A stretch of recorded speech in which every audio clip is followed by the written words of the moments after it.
The information provided in this podcast is for general information purposes only and should not be considered as personal advice. Always consult with a qualified professional or expert in the relevant field for personalised advice tailored to your specific situation.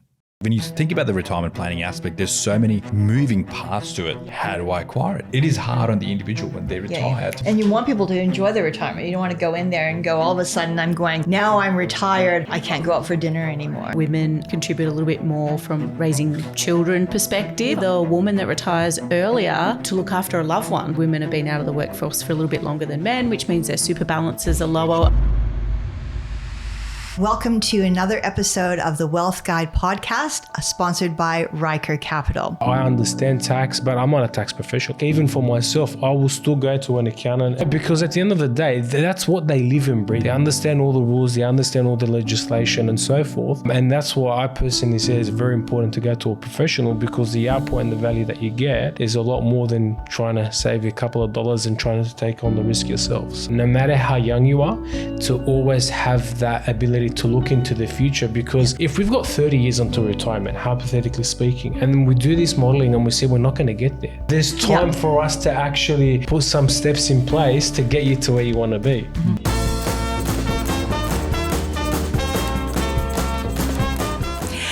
We are currently in episode 2 of a 3-episode series. What is the title of this series? We're talking about retiring early and not sacrificing the quality of your lifestyle. Again, as I said in episode 1, do not tune out if you heard the word retire and you think, I'm way too young for this. Another way that clients come to us and ask really for the same outcome is, we want to be financially free. I want to enjoy my life and I want to enjoy the journey. I need some balance, but I definitely want to achieve that. And that's what this whole series is about. It's really a big focal point for the desires and needs that a lot of our clients come to us with. Now, episode 2, who do I have on the couch with me today? Let me introduce again, Ray Regmi. Welcome. G'day, Tamara. Thank you. Ray is the principal and senior advisor at Ryker Capital. We also have Dean Dasuki. Hello, Dean. Hi, Tamara. Thank you. Another senior advisor at Ryker Capital. And our guest for this series, again, we have Natalie Philips. Hi, Natalie. Hi, thanks for having me. Lovely that you're here for us. And Natalie is the New South Wales State Manager of Allianz Retire Plus. Now, let's dive into episode 2 of this overarching topic. What we're doing in episode 1, it was really the foundations of why this is so important and how do financial advisors kick off and work with clients who really have that desire to retire early, be financially free, and also the multitude of other goals that they have. That was episode 1. Episode 2, we're going to move forward in and dive into more of the details of, we're further along the line. We're at a life stage that we're slightly more mature aged, and we're drilling into some of the challenges, et cetera, about that later lifestyle or life stage. So we're talking at around 50, 55 plus. What I might do, Natalie, is I'll throw to you, really what we brought up in episode 1 was the concept that people are living longer. And as they mature, their working life is evolving and changing, I guess because they're living longer. Really wanted to dive into kind of the data that your team has developed on this. Yeah, sure. Great. So, I mean, it is exciting that we are living longer, but also healthier lives. I think that's the key thing. So we are definitely more active. And interestingly, though my husband will dispute this, you will live longer as a couple as well. So that's just some food for thought. So again, my husband would argue against, but we won't get into Let's not get into that. But yes, we'll have a drink afterwards and have a chat. But you know, and the data does support this. So I know the University of Melbourne, some of the key demographers down there, they really did a fair amount of research around. Yes, we're living longer, but is that quality of life still there? Is it relative? So yes, we might be living, say, 8 years longer than what we did, say, 30 or 40 years ago. But what does that look like? And the good news is it is relative. So there'll be some extra period of time where you may be living with disability, or hitting those points of time where you might want to prefer to sit down and watch TV rather than going on a hike.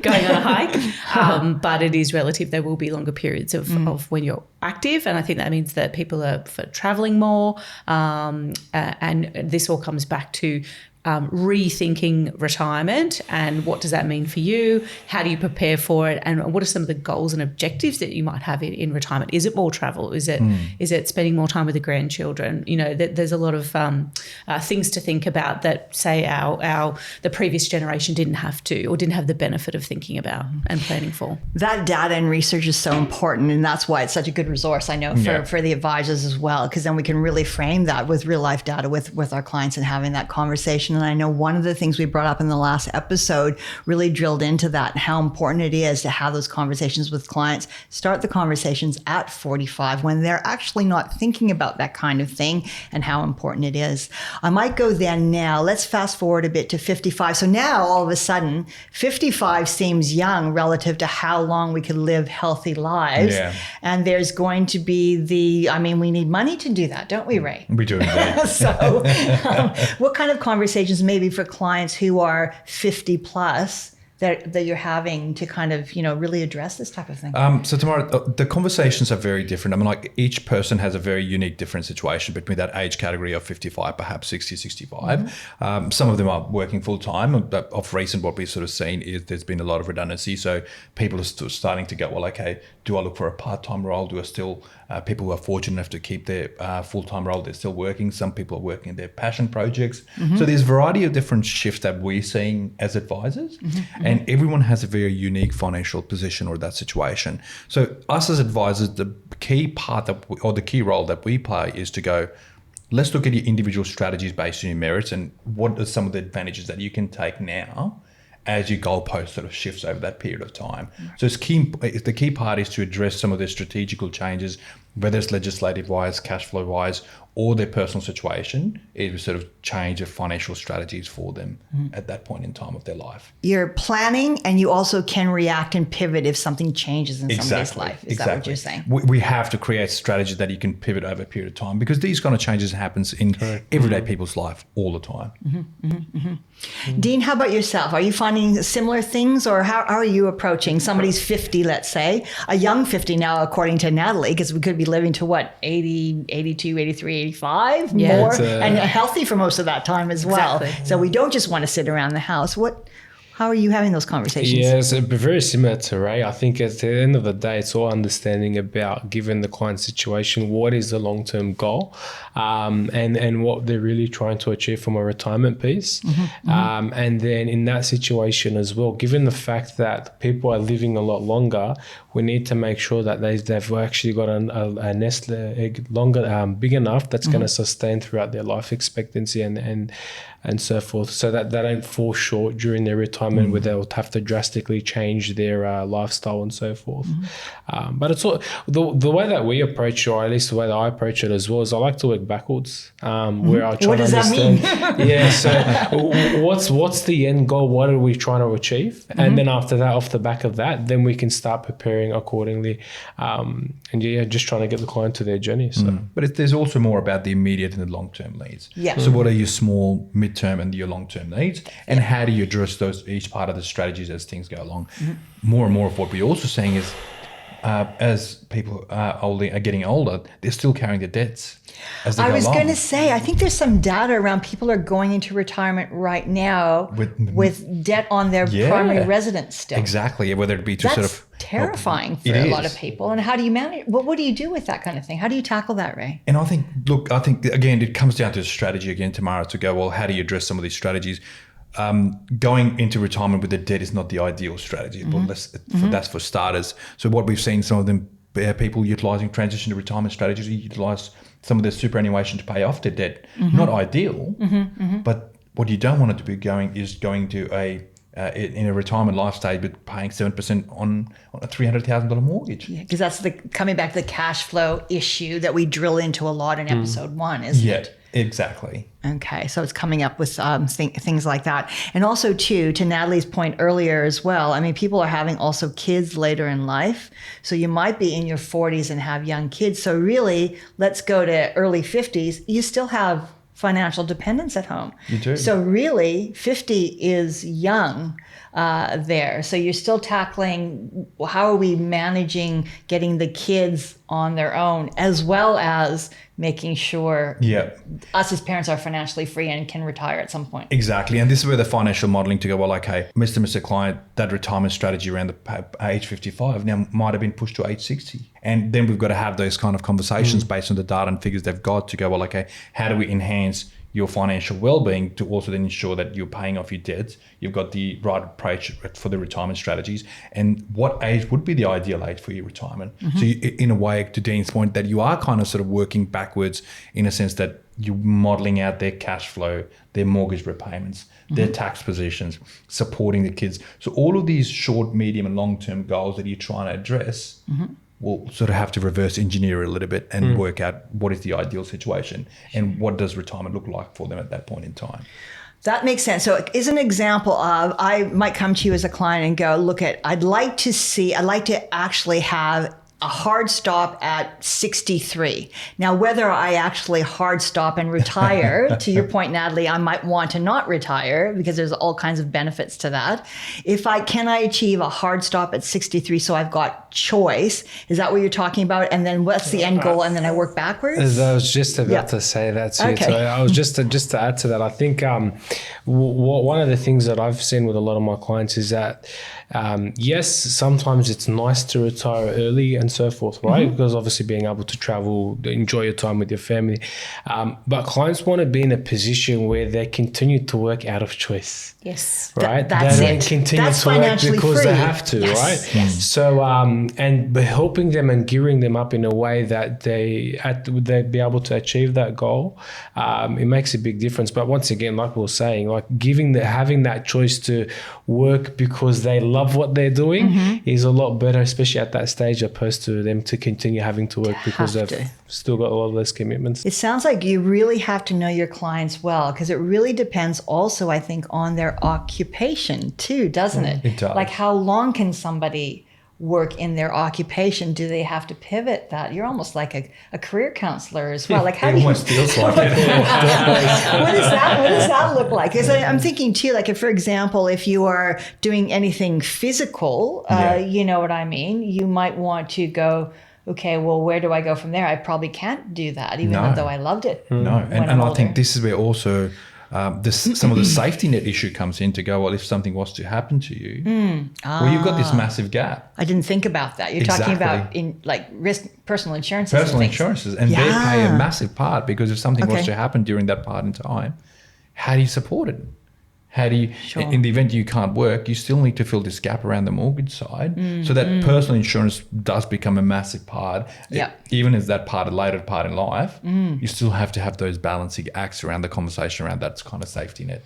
Actually, that's really interesting, because we actually did a report with 1050. I think it was around 3,500 super members that we surveyed, and a lot of them retired because they met a conditional release and gained access to super. But one of the other large reasons was because of health issues or a disability or some sort of work event. So that's I think that's really interesting. And we've seen a lot of that lately, where some of our clients who've sort of worked in the blue collar occupations have had that event and left this massive financial gap to go, well, I can't meet my retirement goals, but yes, I do have this small policy that I can rely on. And I'm going to have to, sacrifice a comfortable retirement to a very modest retirement. And making sure. So really that did harken back to what we talked about. You don't push start on talking to a financial advisor at 50 plus, because really, who's going to get insurance in place at 50? I mean, stuff happens. So, you know what I mean? So part of this is doing all these goals and managing risk as well, and having that in place well before you hit an older mark, particularly if you're going to be living for a long time. Yep. And you've got to make sure that you got these checklist items to make sure that you have structured everything correctly, and then you're sort of making sure there's a bit of accountability on each side. Now, it sounds like, too, I'm coming back to you're working backwards. I really like that, Dean. I start and I go backwards. So I guess it really, if somebody's moving from, full-time work, because they've kind of gone, they wouldn't know the numbers with you. Is that what you do? They kind of go, okay, I now want to leave. I've been working in a high-pressure corporate environment for a long time. I can't really, work at this pace, or I really don't want to work at this pace anymore. I want to. So you would be able to then, is that reverse modeling going, okay, well, I can now look for a role and I can decrease my annual income to this amount to hit my goals, and then I can go off into the the job market and find something that's more suitable. Is that the type of real life correct? So implementation of this? It definitely is. Look, we always start off with the budget in mind, right? So trying to understand and really unpack what the actual living expenses are and what they need to survive on a day-to-day basis. Once we've been able to clearly articulate and understand what that is then we can then throw in some numbers and modeling and see off the back of that, if we were to reduce our work hours, what's that going to change? Are we still going to be able to sustain our life? But also as well, how is that going to affect us in the long run, right? Exactly. Well, how is that going to affect our retirement? And just working with the client and finding a happy medium in between the two of them being able to take a bit of a step back from work, but then also as well keep them on track to meet their retirement goals that they've got. So, and that actually ticks the boxes that you brought up, Natalie. People wanting to work because it's great for their psychology, it's great for their social aspects as well, but they don't want to shoot themselves in the foot financially. Yes, right? Correct. Yeah, and they may really enjoy, to Dean's point, they may really enjoy what they do, or they may shift and change their role to something else that they've wanted to do for a long time, more of a passion project, which I think that Ray mentioned. Yeah. So, and the guidance around what clients may need in terms of a retirement income annually or a lump sum, I'm not sure that the listeners would be aware, but there's actually a website from ASFA. You told me about that, ASFA, and I went, ASFA, what is ASFA? What does that stand? Can you kind of flesh that out, please? Because I don't think a lot of people are aware of that. You wouldn't. Everyone's busy.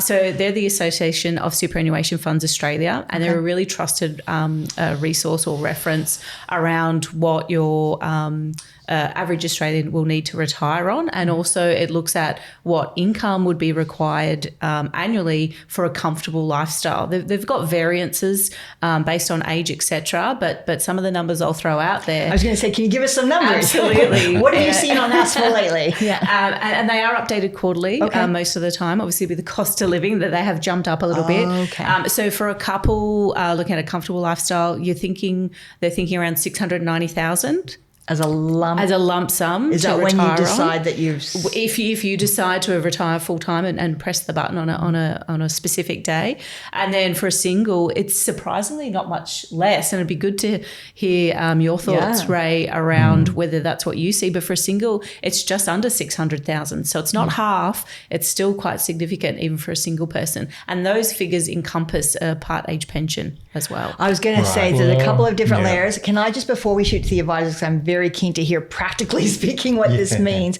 Are you talking a lump sum? Do they give you numbers as far as what is that annual income and revenue? Because I think a lot of people... Is there like a comfortable, how much revenue do I need? What are those kinds of numbers? So separately to that, they'll also give you some guidance on cost of living, designed on certain aspects, like whether you want to travel once a year overseas or do some domestic travel.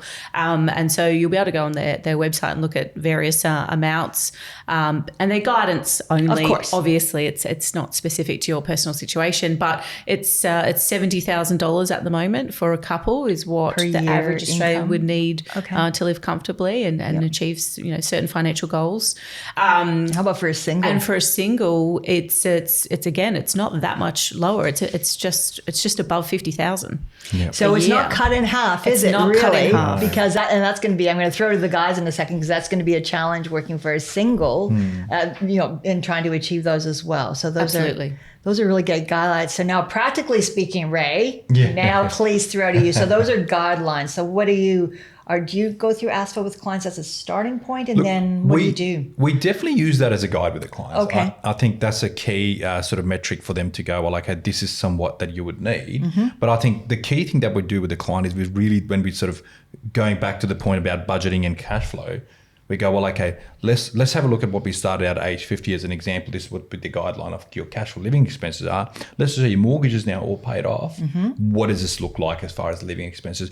And to your point, Natalie, the figures are not, they're not far off. They're absolutely spot on as far as the figures go. And clients do usually require that level of income where they do want to retire. They do want to retire at that point in age and enjoy their retirement at the same time. Exactly. Rather than worrying about, am I going to be just surviving on 2-minute noodles here? Well, that would be a big stress. So they need the comfort of really kind of going into the detail, because I would suspect that, because that's a big change. You're used to getting income, a salary or whatever it is from an employer, and that's going to stop. So that is, for me, probably a bit of a psychological change, isn't it? It's kind of, and then you get a little bit anxious about it. You do, and in two ways, because you're not only just retired from the workforce, so the social engagement that you had is gone. So there's a bit of mental pressure there and the social aspect there, but all of a sudden the income that you were getting is no longer there either. It is hard on the individual when they retire to it can be daunting. It can be very daunting. Yeah. Sorry, that's the word I was looking for. And you want people to enjoy their retirement. You don't want to go in there and go, all of a sudden now I'm retired, I can't go out for dinner anymore, and I can't go play pickleball anymore because it costs money and whatever it might be. Mine will be my hairdresser. Every 6 weeks. Thanks. I'm going to have to go natural now because I just can't afford it, and I'm not really happy about that. Oh my goodness. Okay. Well, and then in addition to now, what is so for me, let's say if I'm hearing numbers like that, I'm thinking, okay, that's going to cover, expenses and lifestyle. What if I've got chunky things I want to do? Like, so me personalizing it. What if I would like to gift some of my money to my children before I pass away while they're young enough to enjoy it and I can see them enjoy it? Or what if I want to, spend, I've got some kind of chunky expense. I want to, renovate this. So let's say I'm going to be retired for 25 years. I'm going to need to renovate my home or something like that. That for me, that feels like it's above and beyond what these ASFA figures are. Correct. Am I correct in thinking that? Absolutely, Tamara, you're absolutely correct. And I think there's two parts to it. There are people who've got a very comfortable retirement. They've got a decent amount of balances into retirement between husband and wife. They've got the completely different goals and aspirations there as compared to someone who's got a modest retirement balance, and they still need the renovation work done. They want to help out their kids, but there's multiple different contributory factors there, because you can't just willy-nilly give money away, because you also then are responsible to mention that to Centrelink if you're going to become pension age. And what you don't want to do is gift that money away, and Centrelink will take that into consideration to go, well, it's now deemed as a deprived asset, what they call as deprived asset, or asset that's been given away in order to receive age pension. So there are different sort of strategies and structures that we utilize with clients at that point in time, depending on what form of retirement they're looking for, and they will plan out that retirement. It is quite important that we do have multiple sources of income stream, and Centrelink is one big part of it, because it puts a little bit of less pressure on your own money.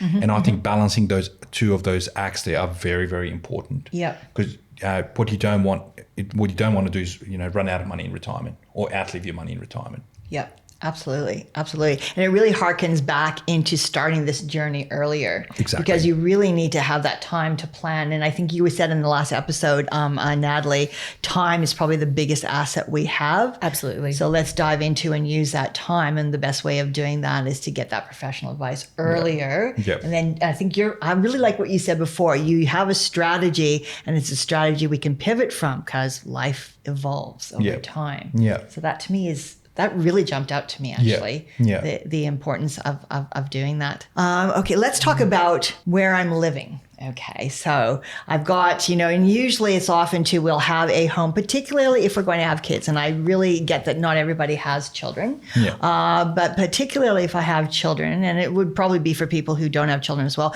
I've lived in a property for my situation while I have a growing family or while I'm a younger person. And then it's kind of like, well, where am I going to live when I retire? And there's a concept that we all spoke about the other day. I think everybody's heard of the term downsizing, But really, more and more, it's the concept of right-sizing with regards to where you're going to live when you move into retirement. Do you mind diving into, maybe unpack that a bit for clients? What do I mean by right-sizing? Look, I think it's pretty much, I'm like, let's start with the downsizing first. I mean, when you talk about downsizing, it's the purpose and that property that does not suit the purpose anymore. So that's hence the reason why you're downsizing. Well, that would be the primary reason you're downsizing, is because you don't need the five bedroom house. The kids are gone? The kids are gone. Yep. It's the lawn for us. My husband hates mowing the lawn. I do not want to do yard maintenance anymore. I've done it for 25 years. As soon as I say we're going to an apartment, he's got the bags packed.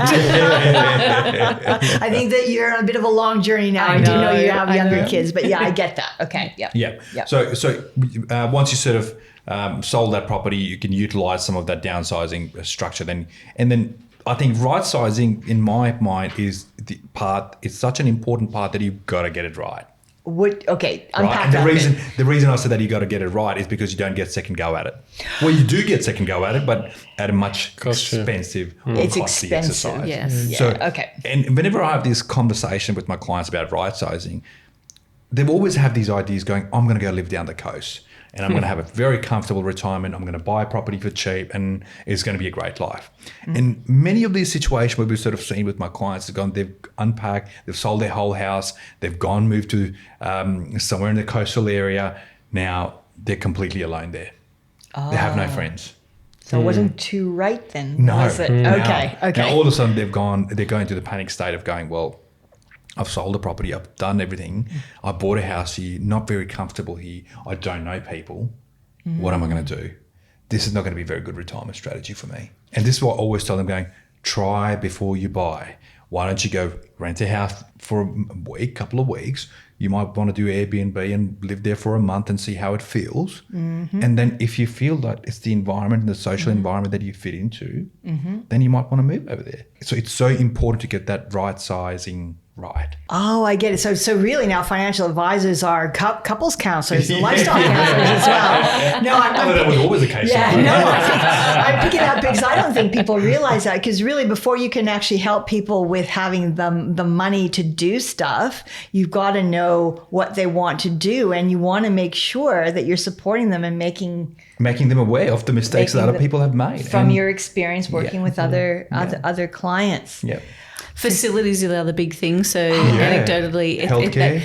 Healthcare access to really good quality hospitals. Like we probably take that for granted. Living in Sydney, in Sydney and metro areas. Don't forget when you go regional, Brisbane, you might not have those services available to you. And in longer term, that's really important. And it might not be when you start, because as you said with your data, people are going into retirement, living longer, healthier. Yes. So you're not that's not top of mind.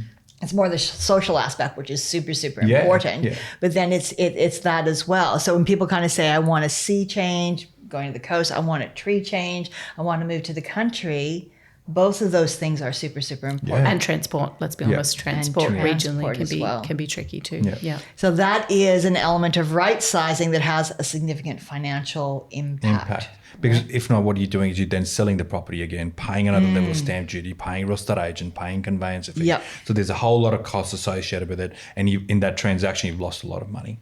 Well, I would think too, depending on where the market's moving, if I'm going from metro to, let's say, a smaller place, and then the metro market's moved, I'm not only losing money in the transaction, can I get back into the market again? Exactly. So that's really the planning, the trying. Dean, so that's very important. You and I were talking about the concept about couples. Sometimes you start having conversations with couples on, where they want to live, right sizing, and you found, to your surprise, maybe not surprise, they've never had that conversation before? Correct. It's a funny thing is whenever I ask that question, you just find them both going, oh, no, I want to do this. No, I want to do that. Do you remove all sharp things from the desk? And sometimes just even being on the same page when it comes to that side of things, do you know what I mean? Like clients tend to, the husband and wife potentially are on two different pages. And once again, hence why it's important for people to start actually thinking about it a bit earlier on, so that that they've got time and they know what they're trying to achieve and where they want to go. Because I could confidently say, even with the older clients as well, 9 out of 10 times, especially if they have that conversation for the first time, they've got 2 different views. And just trying to come to that common ground and keep everyone happy can be challenging. Well, and that is the really important know your client. It's not just about numbers. You guys really need to know your clients to be able to then even start working on numbers, because we've got to really know what we want to do for our clients. Exactly. Is that right? So then for me, it's kind of starting that conversation, getting it going with clients, and then maybe to your point, try before you buy. Like spend a couple of holiday periods living in the place that you think, or holidaying in the place that you think you want to live in. There's remote work opportunities now. So you were talking, Natalie, about different ways of working. Maybe some people can work remotely. Maybe you actually go to that place for 6 months and see how that works. Absolutely. And how important that is. And if it doesn't work, try something else. So this is an important factor that financial advisor, people don't understand that that's an important element of providing that financial advice as well. I'd like to pivot to, I want to pick up that, and I found it a little bit, I guess not shocking, but confronting, where you've got some, what does it take to live as a couple versus what does it take to live as a single? And I know, Natalie, you and I were talking about, there is some data and you've got some information around women specifically as a cohort planning for retirement and retirement resources. Can you flesh out some of that information? I thought it was fascinating. Yeah, and obviously I'm passionate about this, being female myself. But look, I think most people are aware that traditionally, or generally speaking, women contribute a little bit more from raising children perspective. I know that's changing and shifting. It definitely is in my household, but that has been the case for some time. So typically women have been out of the workforce for a little bit longer than men, which means their super balances are lower. I think there's a general awareness around that now. But the data that also surprised me when we did some of our own research at Allianz Retire Plus was that actually it's normally the woman that retires earlier to look after a loved one. It's around 10% of when we did our survey. So that's something that you can't plan for, but if you have a great financial plan and a financial coach or advisor holding your hand, you can pivot to Ray's point that hopefully won't be have such a financial impact than what it would be if you didn't. And then in that same survey, when we were talking to Australians about, or super members achieving their retirement goals, 27% more achieved their financial freedom and felt confident with a financial planner than without. So they actually reached that point of financial freedom compared to those that didn't have a planner. Yeah, so that is hard data on that, and that just makes sense. You've got more confidence, and you're using the time. Correct. Exactly. But I think even in our daily sort of serving of customers, we've seen this massive, substantial gap in the sort of retirement balance between men, male and female, and I think we do sort of tend to address quite a bit of that in our part of daily practice with the clients. Quite more often than not, we'll see when they're on maternity leave, this is where we sort of really talk about the spousal contribution and what are some of the benefits of the spousal contribution, not only for the spouse that's contributing into it because they get the spouse offset, but also the fact that it helps bring up their wife's or their husband's super funds balance up at the same time. So there's a lot of sort of benefits that they can do by simply contributing to the spouse superannuation and sort of bridge that gap, if you like.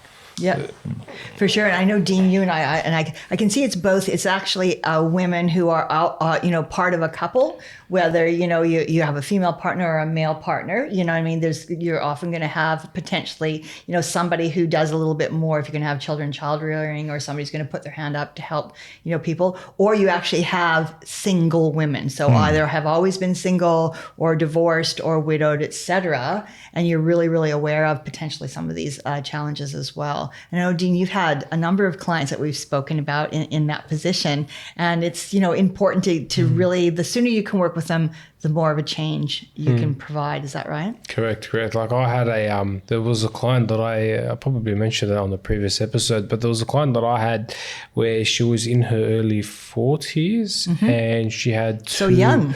Yeah, she had 2 kids and she was divorced. She still had a bit of a mortgage. And what really frightened her was the fact that her mother ended up, obviously she was in a very similar position where she had kids, single, and then she was at 67, I think now, it was close to 70, and she's struggling because she still has a bit of a mortgage over her head, and that has, be very honest, it's actually traumatized her, where she said, look, I do not want to be in this position that my mum's in, and being able to help her and give her some advice, and then off the back of that, she should hopefully be debt free and have a bit of money back in super by the age of 60. Right. So she's not gonna. And once again, it was just very simple, basic. And don't discount the sleep at night factor off. Exactly. I mean, that's priceless, right? She doesn't. That's one less worry for her. No, that makes a lot of sense. Let's talk about DIY financial planning. So I know that, again, Natalie and I were having a chat because we got together before Christmas time. We were going in there. There's so much information available online, right? You can go online, you can Google stuff, which is great. There's free seminars, people write books about financial planning, you know what I mean? So you can kind of get lulled into the, look, I'm going to get at this earlier, whether they will or not. I think I can probably DIY that a little bit. And we were talking about maybe the pitfalls of doing that as well in the conversation. Absolutely. So, like I said to you, the research shows that You have that number. Financial planner or coach, you're much more likely to reach your financial goal and probably get there quicker as well. There's always pitfalls. I just find it really interesting that you'll go to an expert for every other aspect of your life. Yeah. You know, accountant, doctor. Look, I am guilty of Dr. Google. Do you Google? But can I please urge everybody, do not do that. I Don't do that. We're not recommending that on this podcast. I have scared myself several times. Sorry. So exactly the same premise and response from me. The professional advice is invaluable. Ray, I bet you have examples of clients who have tried to DIY and then they come to you at 50 going, it doesn't seem to be working out. I don't know. I'm like, we've seen that examples time and time over again. I'm like, when you think about the retirement planning aspect, there's so many moving parts to it, Tamara, especially when you look at there's personal tax laws. So what you're trying to do is you're trying to minimize your taxes while going into retirement. Now you've got tax laws that apply within superannuation, where individuals are making money in superannuation and paying tax on that. Then you've got the social security system to go, well, okay, I've got age pension. How do I acquire it? How do I go about creating the right strategies and the structures to then be eligible for age pension side of the structures? Then you've got estate planning.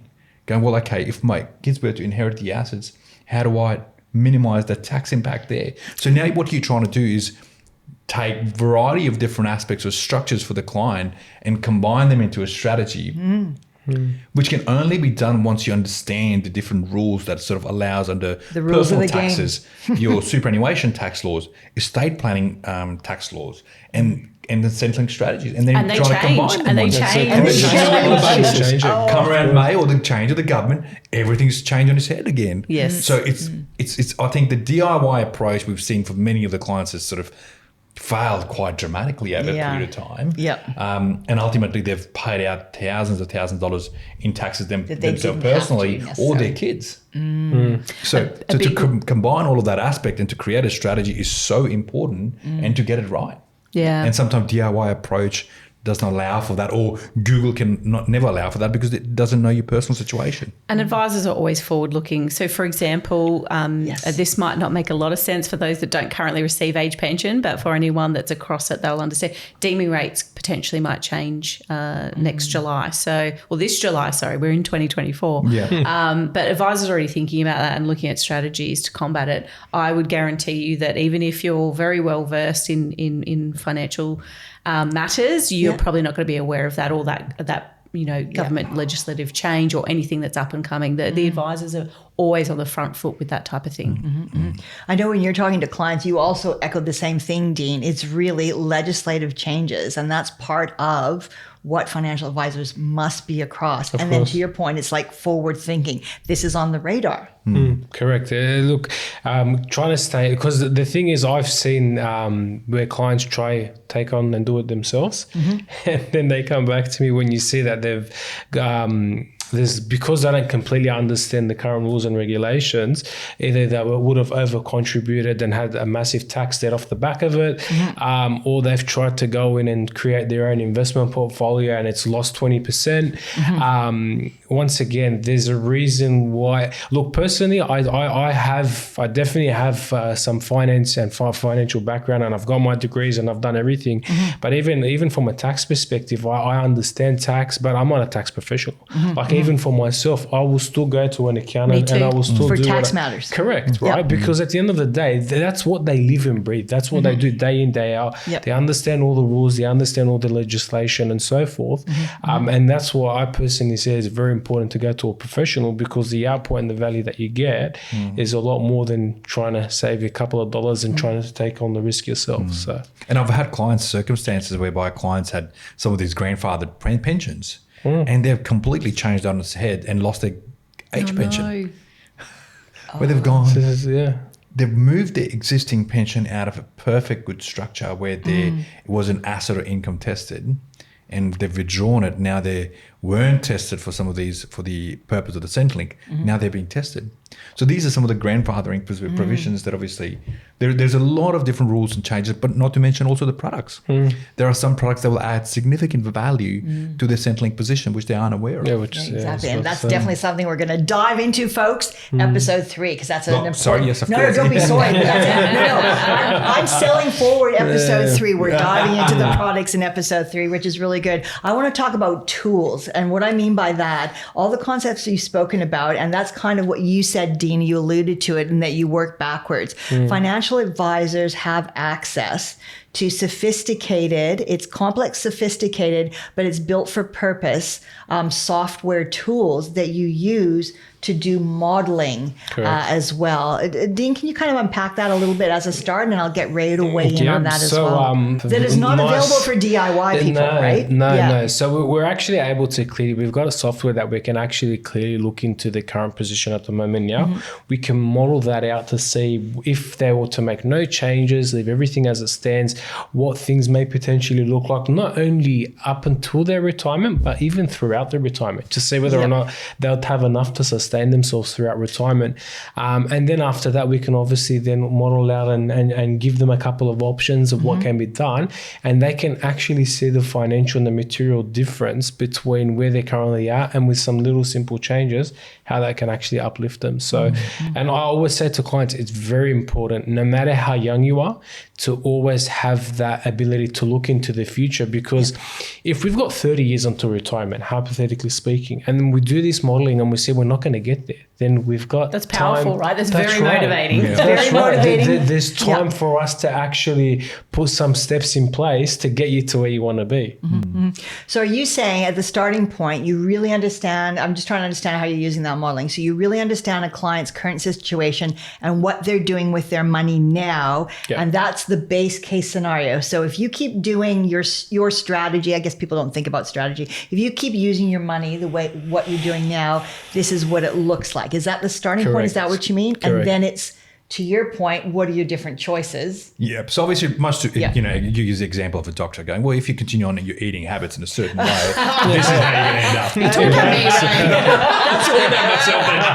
That is really depressing right after the holiday season, Ray. Anyway, let's just sort of add to the similar we're situation. taping this. I'm just going to say we're taping this right after the holiday break. So anyway, yes. Why not? I have to answer. But I think similar to the financial modeling, if you sort of have a certain behavior, a certain pattern, it will demonstrate that. Look, obviously, from a financial modeling side or planning side, we use a variety of different tools. And I mean, like some of the common ones we've seen is the Monte Carlo one. I don't know if you guys have heard of Monte Carlo. Yes. I have. Yeah. So it sort of predicts a set of outcomes based on a variety of ranges and versus fixed inputs. So the things that we can do is sort of change, add, and do a variety of other structures whereby client might go, oh, Ray, I'm going to buy a car. Well, how does that impact our Centrelink position? Right. How does that impact our financial position? Yeah. How long will this money last if we do a certain, you know, if you want to do a world tour where you might decide to spend $100,000, $150,000, how will this impact your retirement?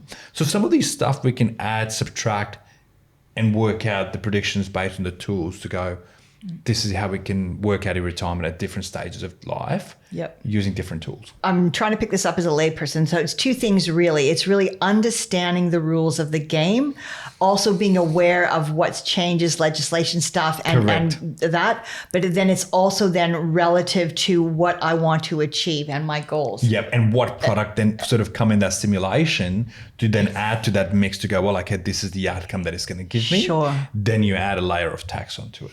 Yeah, I'm not DIYing. So anyway, you guys have sold me already. But no, it seems that it's very, very complex with that as well. Wow, there's a lot to think about there. That has really gotten into. I think we've delivered on our episode 2 promise, which was to kind of get into some of this detail and some of the challenges and why it is, to your point, so important to get a financial advisor and what the data actually shows that actually engaging early is, and this modeling as well. So that was great. Thanks guys. I think that was fantastic.